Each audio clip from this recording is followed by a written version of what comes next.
क्या भगवान ने मनुष्य के भोग के लिए ये दुनिया बनाई है?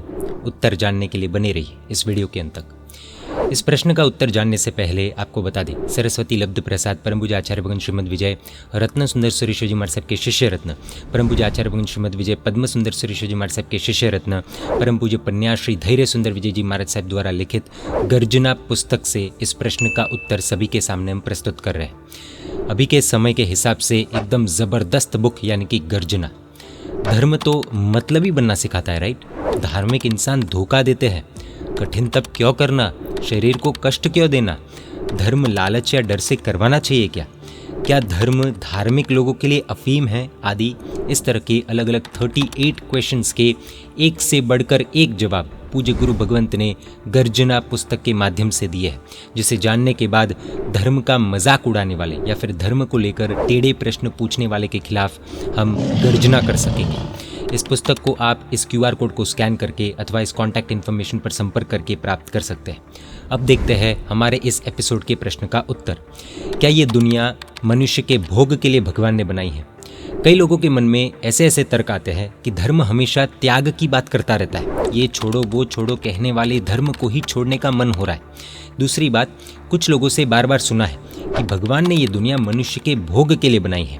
आज संपत्ति, रिसोर्सेज होते हुए भी खुद का शरीर इन रिसोर्सेज को यूज़ करने की कैपेसिटी रखता है, फिर भी बिना भोगे इन सभी चीज़ों का त्याग कर देंगे तो हम बेवकूफ़ कहलाएंगे, राइट?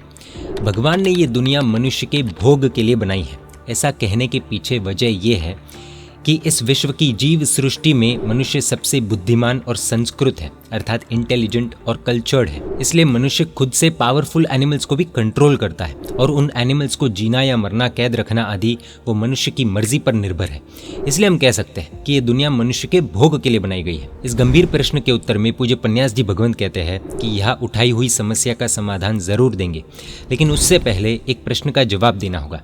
मान लेते हैं कि भगवान ने इस विश्व को मनुष्य के लिए बनाया है, लेकिन मनुष्य को किस लिए बनाया है? आप कहेंगे कि इस जगत में पैदा होने वाली चीज़ों का मज़ा लेने के लिए मनुष्य को बनाया है। तो आपसे और एक प्रश्न पूछते हैं कि कौन स्मार्ट व्यक्ति ऐसा क्रिएशन करेगा जो अपने ही बेस्ट क्रिएशन को डिस्ट्रॉय कर दे?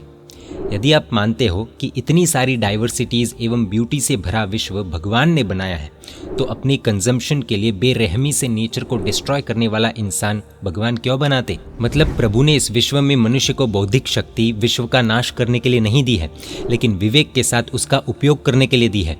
विवेकपूर्ण उपयोग के साथ खुद का और दूसरों का कल्याण करने के लिए दी है। दूसरी बात, इस विश्व की श्रेष्ठ चीज़ों को मानव के उपयोग के लिए बनाया है, तो और एक प्रश्न खड़ा होता है कि किसी जगह एक ही चीज़ प्राप्त हो रही है और उसे चाहने वाले 2 या उससे ज़्यादा इंसान हैं। सभी ऐसा मान रहे हैं कि ये चीज़ तो मेरे उपयोग के लिए बनाई है, तो 2 या 2 से अधिक लोगों के बीच महाभारत का युद्ध होगा कि शांति? ये सब मेरे भोगने के लिए है। ऐसी विचारधारा रखने वाला इंसान भगवान का नहीं बल्कि शैतान का प्रतिनिधित्व कर रहा है। पूरे विश्व में ऐसे हैवानों के कारण मारकाट मच जाएगी और हो ही रहा है, हम देख रहे हैं। और एक बात, इस दुनिया की सारी चीज़ें मनुष्य के भोग के लिए बनी हैं, ऐसा कुछ लोग कहते हैं। तो इस दुनिया में जहर भी भगवान ने बनाया है और गंदगी भी भगवान ने बनाई है, तो क्या वह भी व्यक्ति खाएगा? अतः ऐसे बेतुके बयान करके सभी को उल्लू बनाना बंद करना चाहिए। हकीकत में कहे तो इंसान इस सृष्टि की एवं जीवों की सुरक्षा करने के लिए बना है, आत्मकल्याण के लिए बना है। याद आते हैं जगड़ूशा, जिन्हें जैन आचार्य श्री परमदेव सुरेश्वर जी महाराज साहब से पता लग चुका था कि लगातार 3 साल का भीषण अकाल पूरे भारतवर्ष पर मंडरा रहा है। उन्होंने धान इकट्ठा करना शुरू किया, वह भी भविष्य में बांटने के लिए, पैसा कमाने के लिए नहीं। 1-2 साल तक तो लोगों ने जैसे तैसे भी खींच लिया, लेकिन तीसरे साल धान की भयानक कमी से अफरा तफरी मच गई और यह जगड़ूशा ने लोगों के लिए धान के भंडार खोल दिए। प्रजा ही नहीं, राजाओं ने भी धान के लिए लाइन लगाई थी। करोड़ों टन अनाज करीबन 1-1.5 साल में उन्होंने पूरे भारतवर्ष को मुफ्त बांट दिया। दिल्ली के बादशाह के पेट में भी उनका अन्न पहुंचा था। जब जगड़ूशा दिवंगत हुए तब दिल्ली के बादशाह ने 3 दिन तक खाना छोड़ दिया। यदि जगड़ू शाह ने भी यह दुनिया मेरे उपयोग के लिए बनी है ऐसी मानसिकता बनाकर रखी होती तो भारतवर्ष की आबादी का क्या होता, वो एक बार सोचने जैसा है। यदि आज किसी मल्टीनेशनल कंपनी को पता चल जाए कि अकाल पड़ने वाला है तो वो भी धान इकट्ठा करने लगेगी, 1 का 10 बनाने के लिए, मुफ्त में बांटने के लिए नहीं। बड़े में बड़प्पन होना चाहिए, वैसे ही इंसान में इंसानियत होनी चाहिए। आज विश्व बिना इंसानियत के इंसानों से परेशान है, अतः विश्व हमारे भोग के लिए है। वो मानसिकता छोड़ देने में ही इंसान और सृष्टि की भलाई है। यह दुनिया भगवान ने बनाई है या नहीं, यह एक अलग विषय है, कभी विस्तार से लेंगे।